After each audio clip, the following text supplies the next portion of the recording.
السلام عليكم، أخباركم إيه؟ يا رب دايما تبقوا في أحسن صحة وسعادة. النهاردة يا مستر إحنا خلاص بنخلص المنهج. إحنا خلاص الفلسفة فاضل لنا فيها درسين بسرعة كده. قلت لك تابع معانا من الأول هتخلص، حتى لو مبتدي متأخر هتخلص قبل زمايلك. درس النهاردة يا شباب بيكلمنا على الموقف الفلسفي. يعني ايه يا مستر الموقف الفلسفي؟ لما اجي اقول لسيادتك واجي اقول لسعادتك ايه رأيك في اللي بيحصل دلوقتي في العادات والتقاليد اللي موجودة، فتقولي لي رأيك. ايه رأيك في الاخلاق اللي موجودة حاليا، هتديني رأيك. طب ايه رأي سعادتك في الشوارع اللي حصل فيها والتحديثات اللي حصلت، هتديني رأيك. فمعنى الموقف الفلسفي يا شباب يقصد بكلمة موقف اللي هي النظرة العامة للفيلسوف. فالموقف الفلسفي هي وجهة النظر الخاصة بالفيلسوف، التوجه العام للشخص، وجهة نظر سيادتك. موقفك الفلسفي غير موقفي الفلسفي. مثلا انا واحد بالنسبة لي اليوم المثالي بتاعي ايه هو يا مستر؟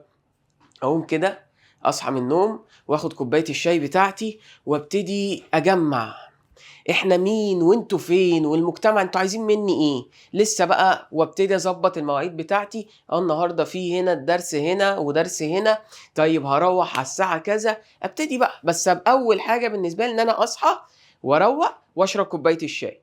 طيب حد تاني يقول لي لا يا مستر ده انا بصحى ميت من الجوع، متت من الجوع، متت من الجوع، جوعانه جوعانه. اللي هو ايه بقى ده؟ اللي هو سيادتك انت بتعمل ايه؟ ان انت بالنسبه لك ان اول حاجه كده انا هصحى هاكل، ده اتجاهك صح كده. واتجاهي ان انا اخد كوبايه الشاي. واحد تاني يقول لي شاي ايه واكل ايه؟ انا لازم عشان افوق لازم كوبايه القهوه.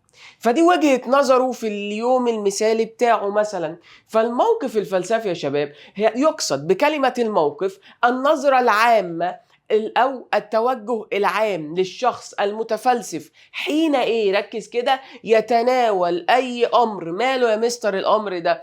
يثير تفكيره، ولكل ركز موقف خصوصية معينة. يعني إيه يا مستر؟ أنا قلت لك موقف فلسفي ببساطة، لخص التعريف ده كله وجهة نظر الفيلسوف. طيب، او وجهة الموقف عامة هو وجهة النظر. بقول لك انت خدت موقف، يعني ايه رأيك في الكلام ده؟ وجهة نظرك فيه ايه؟ فهو هنا بيقول لك هو الموقف الفلسفي ده بيبقى امتى؟ لما بيبقى فيه حاجة بتشغل تفكير الفيلسوف فيبتدي يفكر فيها، يبتدي ينشغل بيها، فيبتدي ايه اللي يحصل؟ يطلع لسيادتك رأيه. وركز في آخر كلمة إن لكل موقف خصوصية عامة. يعني إيه يا مستر لكل موقف خصوصية معينة؟ هنا قصدك بيها إيه دي يا مستر؟ يعني سيادتك رأي أو وجهة نظر حضرتك إنك راجل لعيب جدا، إنك راجل حريف جدا. صاحبك يقول لك يا عم روح أنت بتعرف تلعب. إن مامتك، احنا عارفين المثل اللي يقول لك القرد في عين امه غزال. ليه؟ لان هي بتحكم عليك من وجهة نظرها ان انت ابنها.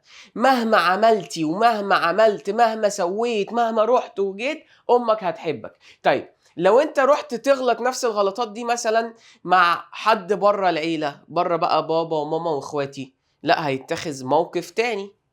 بابا اصلا ليه موقف غير ماما. لو انا عملت حاجه غلط فتيجي ماما خلاص وتهدي الدنيا، بابا تلاقيه ايه؟ مسكك ان شاء الله حدفك في الباب. يبقى هنا كل موقف خصوصية معينة، كل واحد بيتخذ موقف معين أو بيتخذ وجهة نظر معينة حوالين المواقف أصلا المختلفة، المثيرات المختلفة. تعالوا نشوف الأمثلة. موقف الطبيب ليس كموقف الأم إزاء مرض طفلها. الأم بالنسبة لابنها والابن بالنسبة لأمه خلاص هي الحياة هتقف هنا. أنا عايز ابني يخف بغض النظر، هي بتتعامل معاه بعاطفة. إنما الطبيب مش ملزم انه يعاملك بعاطفه، هو عايز يشوف شغله وايه ان هو يشفيك باذن الله من خلال الايه الدواء اللي هو بيديهولك. فهنا الموقف مختلف. وجهة نظر الام ابني حبيبي خلاص ماليش غيره، اعمل اي حاجه المهم انه يخف. انما الطبيب احنا بنعمل خطوات علشان نبتدي ان احنا نخف. تعال نشوف تاني، موقف الاديب ليس كموقف النحوي امام نص شعري. الاديب اللي بيقول شعر كل همه انه يجيب وزن وقافيه، لا ايه ان هو يبتدي يجيب حاجه على نفس الوزن. يعني ايه يا مستر على نفس الوزن؟ خدتوها بقى في الادب ان هو والله يقول جمله وتنتهي هذه الجمله بنفس الايه، بنفس القافيه، بنفس الوزن. فهنا ده الاديب. انما النحوي والله ايه شهاده، انتوا بتعكوا ده، انتوا بهدلتوا النحو واللغه العربيه معاكم. فكل واحد يا شباب بيبتدي ان هو ياخد موقف مختلف. اقول لكم عارفين زي ايه؟ وانتوا بتتفرجوا على الماتش تلاقوا اتنين لعيبه دخلوا على بعض، واحد بيقول والله ما لمسته والتاني بيقول كسرني. ما هو الموقف واحد، صح كده؟ الموقف واحد، التدخل واحد، بس اللعيب بتاع الفريق الاولاني قال لك والله ما لمسته ويحلف وان انا ما لمستوش، هو متخذ موقف غير موقف اللعيب ايه الخصم، ان رجلي انا بموت، زي اللعيبه كده بتاعت الزمالك لما بتقعد تختص في ضربات الجزاء، مالناش دعوه. يبقى هنا يا شباب كل واحد ليه موقف معين وليه وجهة نظر مختلفة عن الشخص التاني. ده غير اصلا يا مستر ان لكل موقف خصوصية معينة، لكل موقف ليه ايه خصوصية بتاعته. زي ما قلنا كده اللعيبة ده يحلف ان انا ما لمستوش وده يحلف ان هو كسر له رجله. الام بالنسبة لابنها ابني حبيبي اللي ماليش غيره، والطبيب بالنسبة له هو مجرد مريض هو عايز بس يشفيه بإذن الله. تعالوا ناخد مثال تاني، نظرة رجل السياسة تجاه إجراء انتخابات مختلفة عن نظرة المواطن العادي. رجل السياسة فاهم والله احنا هنعمل انتخابات والصناديق مش عارف هتعمل ايه والاصوات ايه. طب الراجل العادي انا مالي يا عم، انا اروح اخد على طول واكتب كده صوتي وخلاص ماليش دعوة بحاجة. انما الفكرة ككل واهمية الانتخاب ككل مش هتبقى بالنسبة للراجل العادي بنفس الأهمية اللي عند رجل السياسة. يبقى كده يا شباب احنا قلنا ايه يا مستر؟ عرفنا ان الموقف الفلسفي ماله؟ الموقف الفلسفي ده وجهة النظر يا مستر اللي ايه حوالين موضوع معين، ولكل موقف خصوصية معينة، وكل واحد فينا ليه وجهة نظر معينة. طيب خلينا ناخد بقى تطور الموقف الفلسفي عبر العصور. يعني ايه عبر العصور؟ يعني من اول العصر اليوناني والعصر الوسيط، بعدين نخش في العصر الايه الحديث، بعدين نخش في العصر الراهن. 4 عصور هتبتدي سيادتك تعرف فيها ايه؟ تبتدي سيادتك تعرف ايه هي المواقف، ايه هي وجهات نظر الفلاسفة في الوقت ده. الفلاسفة في الوقت ده شايفين ايه هي الفلسفة. تمام؟ طيب اول موقف او اول عصر معانا وهو العصر اليوناني. ماله بقى يا مستر العصر اليوناني؟ هنا احنا ابتدينا على طول بالعصر اليوناني في الموقف الفلسفي، مفيش الشرق القديم. طيب جسدت مبدأ سقراط او جسد مبدأ سقراط. اعرف نفسك ايه الموقف الفلسفي في ذلك العصر، ويعبر هذا المبدأ عن تفكير مين؟ اكتشاف الإنسان لنفسه، أو بيعبر المبدأ ده إنك تكتشف نفسك. يعني إيه يا مستر؟ سقراط قال لك والعصر اليوناني كله كان شايف إن والله عشان نفهم الفلسفة لازم نفهم أنفسنا الأول. يما يجي يديك سؤال صوروا العالم كشخص، تمام؟ انت العالم ده كله زي سيادتك، علشان تعرف العالم لازم تعرف نفسك الأول. فهنا ده العصر اليوناني. الفضيلة، بص أكد سقراط أن الفضيلة هي إدراك الخير، وبالتالي علم ينبع من العقل ويظهر في السلوك. فهنا يا مستر تلخيص الموقف الفلسفي في العصر اليوناني ايه؟ يكتشف او ماشيين على مبدأ اعرف نفسك. يا جدع اعرف نفسك الاول، افهم نفسك انت عايز ايه وانت مين وعايز ايه. وطبعا احنا عارفين ان في العصر اليوناني اللي هو بقى بداية ظهور الفلسفة الايه بمنهجها وبموضوعها وبهدفها اللي هو كعلم، هنا كانوا بيستخدموا ايه رقم 1 يا شباب؟ العقل. فأي سؤال بيتكلم على اعرف نفسك، انت اعرف انت مين، انت بتعمل ايه، افهم نفسك الاول علشان تفهم الكون، يبقى العصر اليوناني. طب استخدموا العقل لمعرفة انفسهم بمعرفة الكون، يبقى العصر اليوناني. تعال نشوف مثال تاني. قدم ارسطو توضيح لشكل الحكومة الصالحة في كتابه السياسة. ابتدى ان هو يعمل ايه؟ يقدم ايه هي الحكومات الصالحة والحكومات الغير صالحة في كتابه اسمه السياسة. يبقى هنا اول عصر معانا المبدأ بتاعه، الملخص بتاعه، اعرف نفسك، افهم نفسك، انت مين، عايز ايه.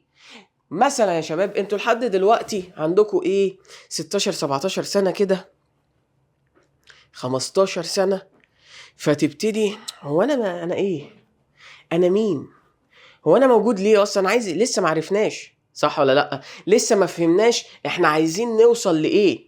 فهنا سقراط والعصر اليوناني قال لك لا، احنا لازم نفهم انفسنا الاول عشان نقدر نفهم العالم.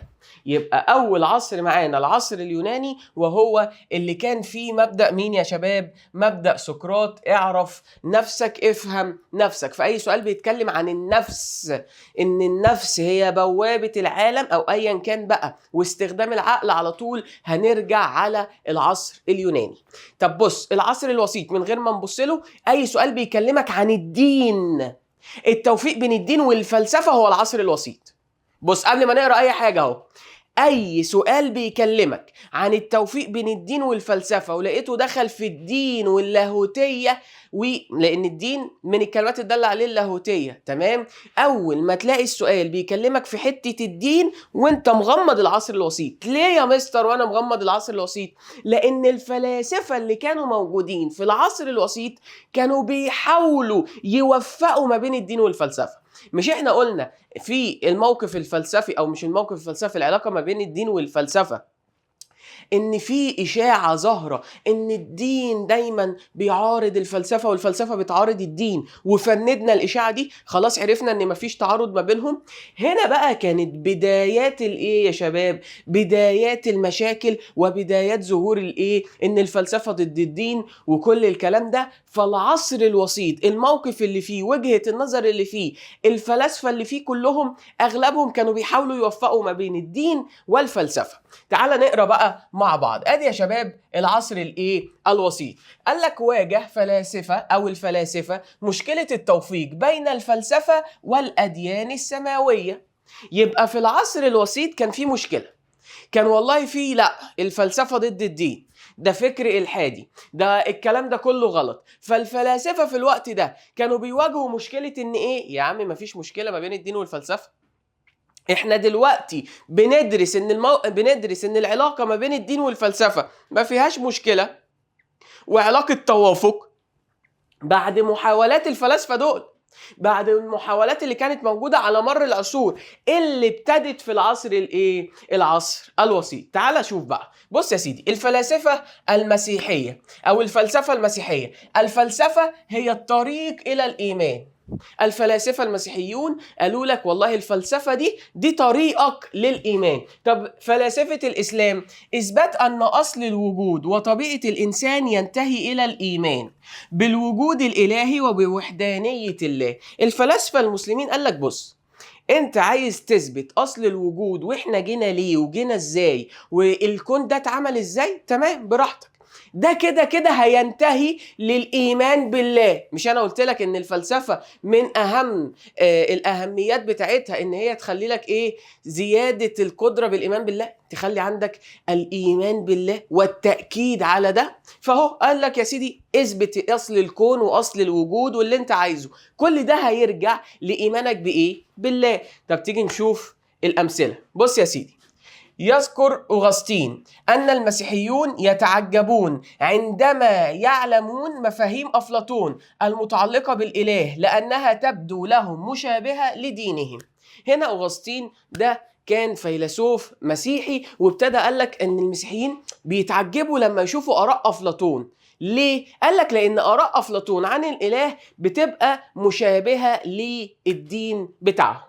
طيب محاولة الكندي والفارابي التوفيق بين الفلسفة والدين الإسلامي. الكندي والفارابي برضو حاولوا ان هم يوفقوا ما بين الايه والايه، الفلسفة والدين الإسلامي. ركز معايا بقى في الأمثلة اللي جاية دي، لأن دي هيجي يقول لك ايه، دلل أو هات لي مثال على التوفيق بين الفلسفة والدين، أو أذكر لي أمثلة على العصر الوسيط. فلازم تبقى عارف الايه، الامثله دي مهمه جدا. ايه بقى يا مستر؟ يرى القديس توما الاكويني ماله، شايف ايه؟ ان الفلسفه والدين لا يتناقضان. مش احنا خدنا في الموقف الفلسفي ان الحق لا يضاد الحق؟ اهو بص، يبقى توما الاكويني قال لك الفلسفه والدين لا يتناقضان، لان النظر في الفلسفه يكون موجها الى معرفه الاله. لما تبص في الفلسفة ولما تدرس الفلسفة، ده أصلا بيوجهك إنك تعرف الإيه؟ الإله. طب مين تاني؟ القديس جوستن الشهيد وأورجيانوس قالوا لك إيه بقى؟ الذي جاء مذهبهما، المذهب بتاعهم جه متناغم مع المذهب الأفلاطوني، طريقتهم جت متناغمة مع أفلاطون. طب عندنا مين تاني يا مستر؟ الغزالي. عالج الغزالي الكثير من انحرافات مجتمعه ودعا الشباب إلى التمسك بالدين الإسلامي. الغزالي كان فيلسوف عربي واسلامي، عالج المشاكل بتاعت المجتمع بتاعته، وفي نفس الوقت ما قالكش روحوا بقى الحدوا، ما قالكش روحوا بقى شوفوا لكم دين تاني، لا، هو قال لهم تمسكوا بالدين الاسلامي. اسبانوزا قال لك ايه؟ الدين هو الاقرار بكل الواجبات الاخلاقيه على انها اوامر الهيه. الدين انك تبصم كده، انك تبصم، عارف انت بيقول لك ابصم، امضي وابصم، ان كل الايه بقى، الواجبات الاخلاقيه اللي في المجتمع دي اكنها بالظبط اوامر الهيه، الصح والغلط اللي لازم تعمله والعادات والتقاليد اكنها اوامر الهيه. فالتوضيح ده يا شباب مهم. ليه يا مستر؟ لانه هيساعدك جدا في اسئله المقالي. ممكن ان انت تاخد اي مثال منهم او اي شخصية من الشخصيات دي وتبتدي ان انت تعمل ايه، تبتدي ان انت تقولها. يبقى كده معانا ايه يا مستر؟ مع سيادتك في الاول نمسح اهو بقى ان قلنا اول عصرين، العصر اليوناني والعصر الوسيط. مالهم يا مستر؟ فيهم ايه؟ العصر اليوناني اعرف نفسك، انا او يمكن يجي يقول لك ان الانسان هو مصدر الكون، مصدر كل حاجة، ان الانسان هو اللي بينطلق منه لمعرفة الكون، يبقى ده العصر اليوناني. طيب لما يجي يقول لك الدين والفلسفة والعلاقة بين الدين والفلسفة، يبقى ده العصر الوسيط. طب العصر الحديث بقى يا مستر، أي سؤال بيكلم حضرتك عن مناهج جديدة. بص أنا بديك الزتونة قبل ما نشرح، قبل ما نقرأ، قبل ما نبتدي نشوف بيكلمك في إيه. تاني، أي سؤال بيكلم حضرتك عن مناهج جديدة، اهو دعا الفلاسفة في مطلع العصر الحديث إلى مناهج علمية جديدة. احنا بقى عايزين نعمل، بدل ما الفلسفة هي أصل كل العلوم، عايزين نتخصص. بدل التنظير العقلي الخالص والبحث في المجردات، لا، عايزين منهج الايه، الملاحظه والتجريب، المنهج العلمي. فهنا اي سؤال بيقول لك علم جديد، منهج جديد، علوم مختلفه جديده، يبقى على طول كلمه جديد او حديثه، يبقى العصر الحديث. خلاص، من قبل ما نشرح اي حاجه تاني تعال نشوف الامثله. دعوة ديكارت إلى تجديد الفكر الإنساني، أو بص، تجديد الفكر الإنساني عن طريق الشك من أجل الوصول للحقيقة، ودي هندرسها كمان شوية. إيه تاني؟ رفض بيكون الاستقراء الأرسطي ودعا إلى المنهج العلمي الجديد. قال لك والله الاستقراء الأرسطي ده أو القياس الأرسطي أو المنطق الأرسطي ده غلط، ده كخ، ده وحش. ليه؟ قال لك أسبابه، قال لك لازم نعمل منهج جديد قائم على الملاحظة والتجربة. بص المثال اللي بعده، قدم ميل 5 طرق للتحقق من الفرض العلمي للوصول إلى أسباب حدوث أي ظاهرة. كلمة الفرض العلمي دي مهمة. ليه؟ بص يا سيدي، كلمة الفرض العلمي يعني إيه يا مستر؟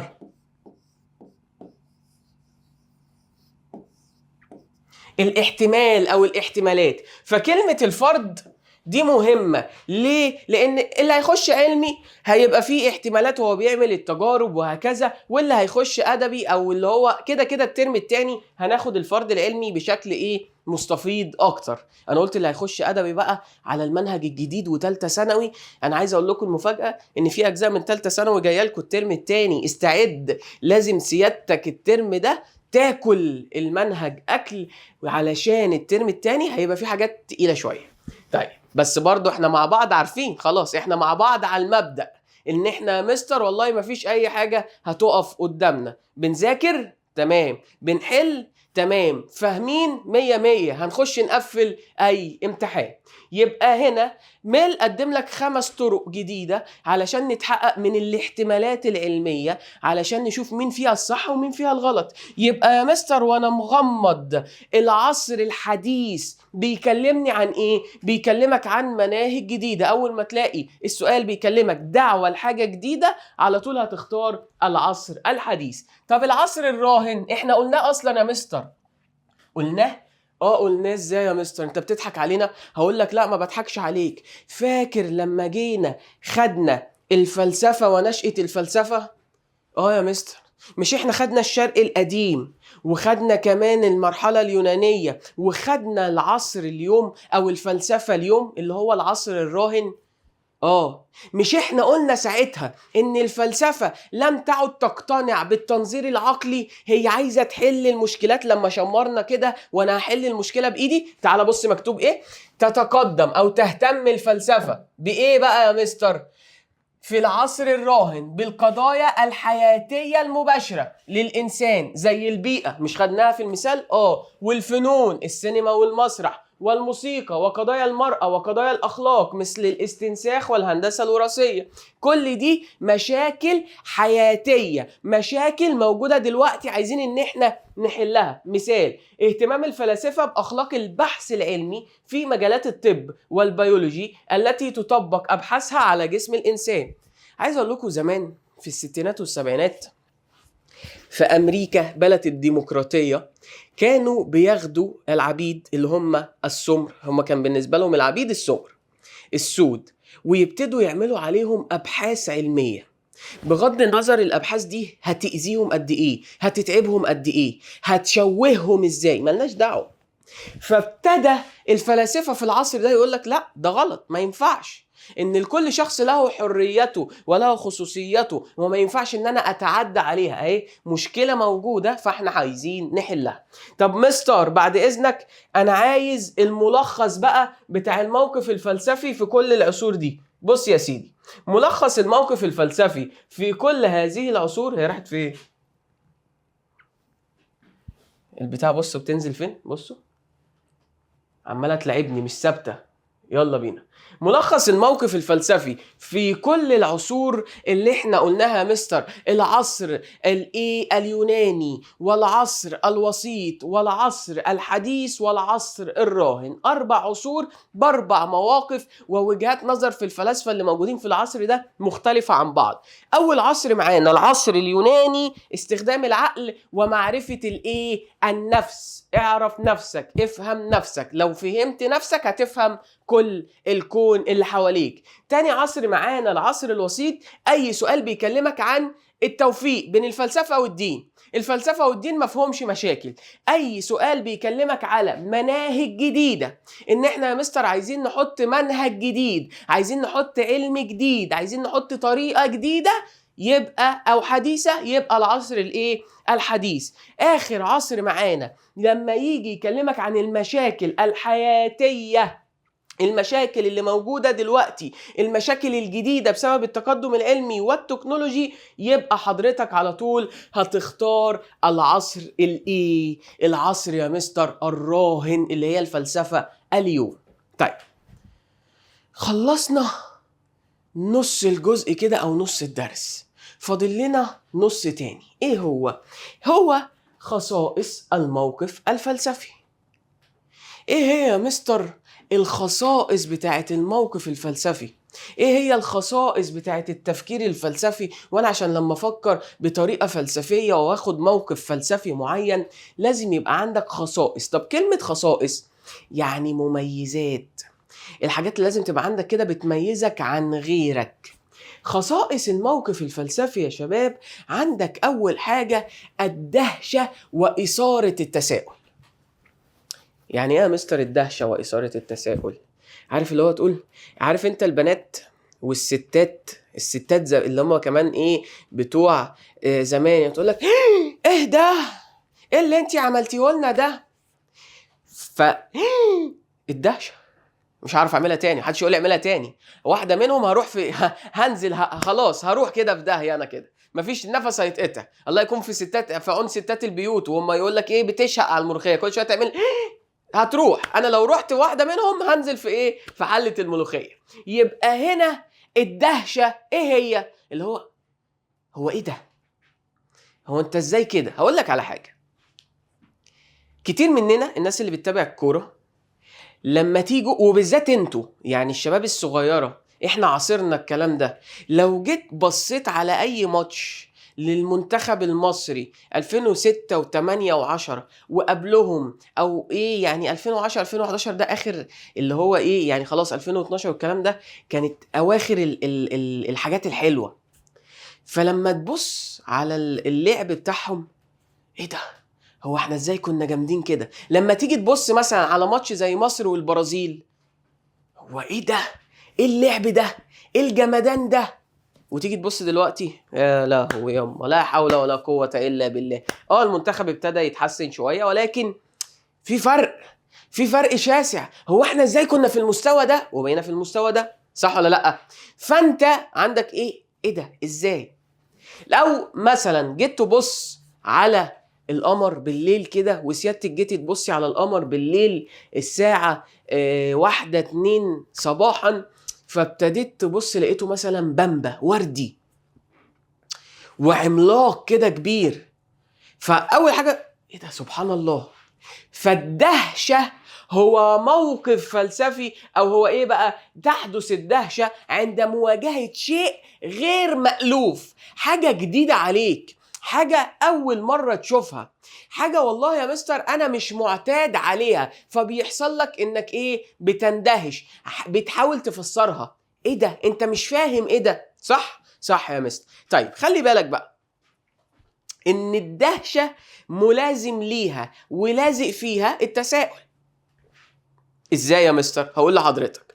انت لما تيجي شفت حاجة جديدة، فاول ما بتندهش بتقول ايه ده، هي حصلت ازاي؟ انت ازاي عملتوا كده؟ انت ازاي اتصرفتي في الموقف ده بالطريقه دي؟ ده انت جامده، ده انت فظيعه. البنات بقى وقعدات البنات. يبقى هنا الدهشه يا شباب ملاصق ليها اثاره التساؤل. دايما الدهشه بيبقى معاها ايه، انك بتسال هو ايه ده، هو حصل ازاي. ومعنى مش معنى ان انت عندك دهشه وان انت متعجب من الامر اللي موجود يبقى انت هنا ما عندكش عقل او عقلك واقف. لا، ده عقلك عارف عامل زي ايه، الآلة لما بتيجي تديك وتحسب اي حسبة غلط فبتديك ايرور 404. طيب الايرور ال 404 ده في الآلة خلاص ان المسألة بايظة وانا ما عنديش حل.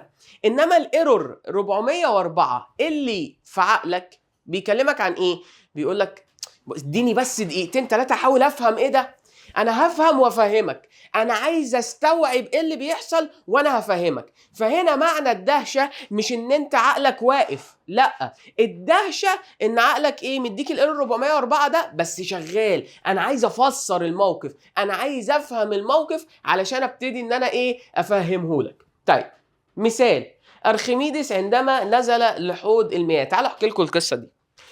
ارشميدس بقى او ارخميدس عمل ايه، جه ملك من الملوك فقال له بص يا سيدي، انا عايزك تعرف التاج ده مصنوع من الذهب الخالص ولا لا.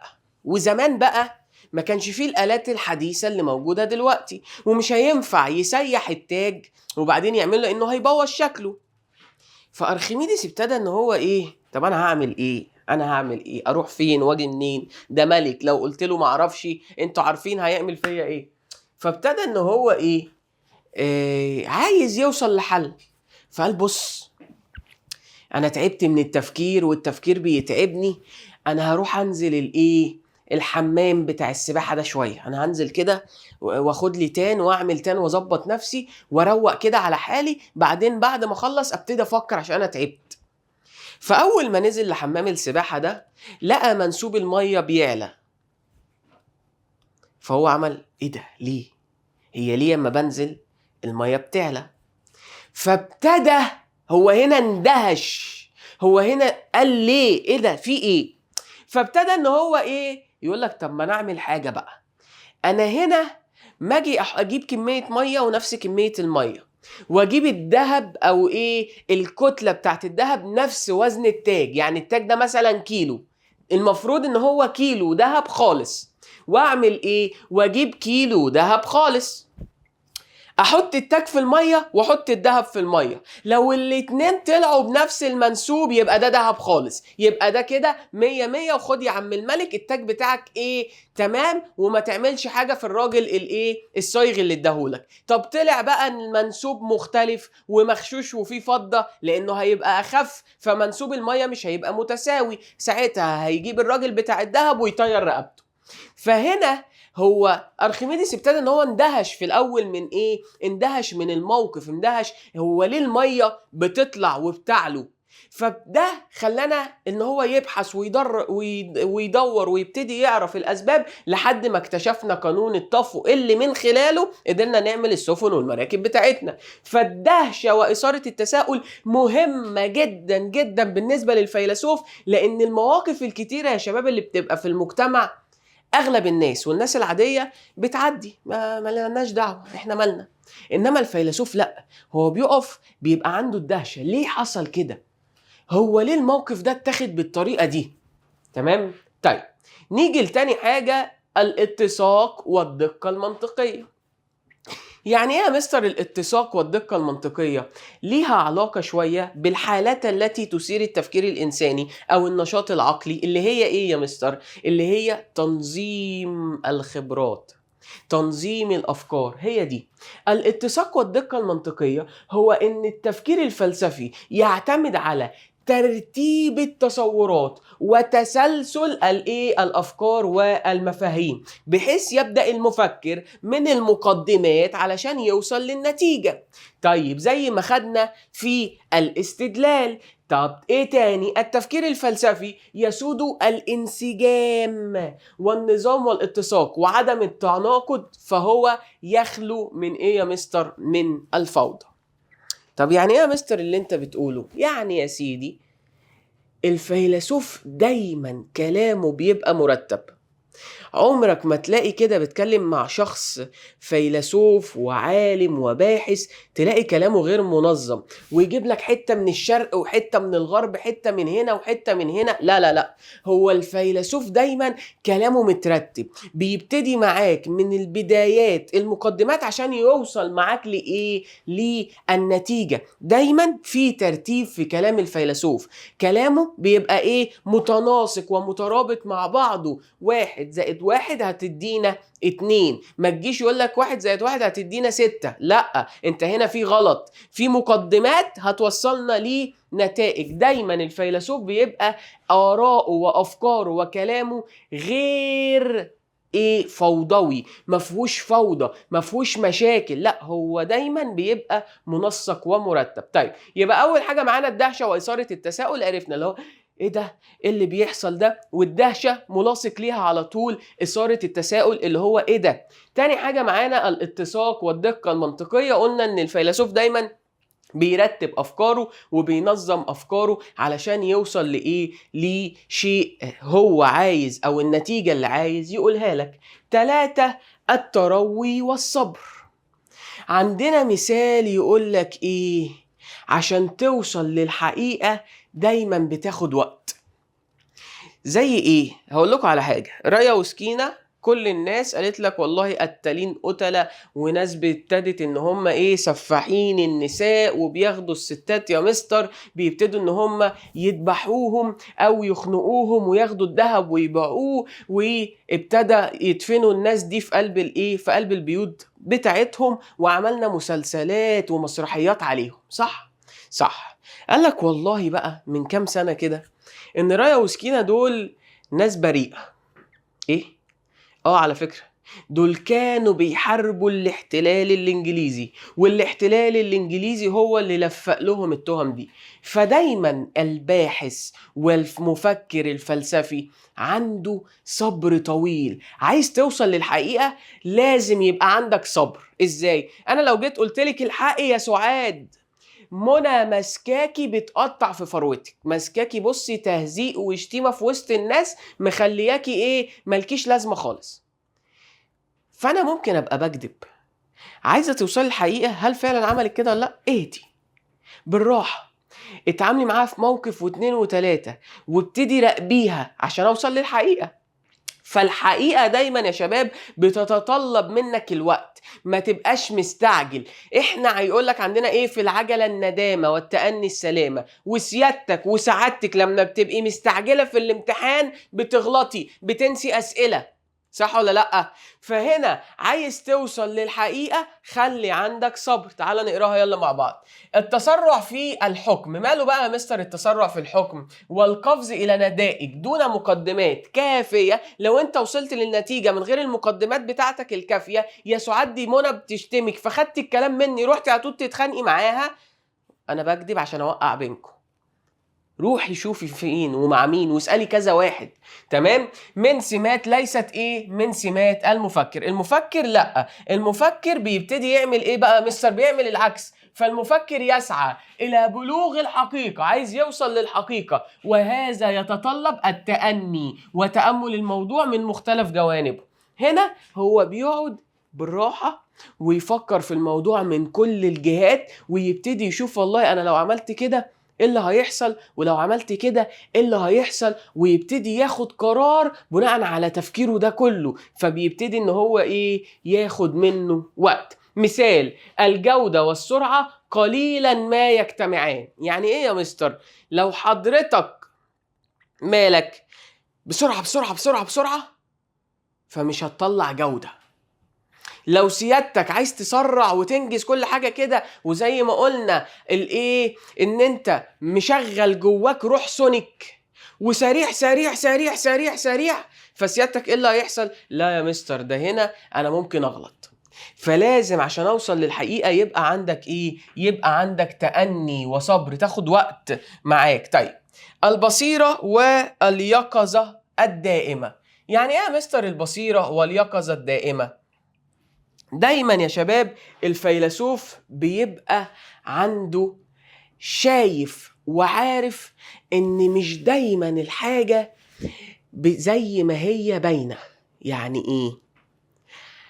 ان في واحد انت تعرفه مثلا باين انه غلس ورخم ووحش والدنيا معاه مش احسن حاجة، لا ده ايه الرخم ده؟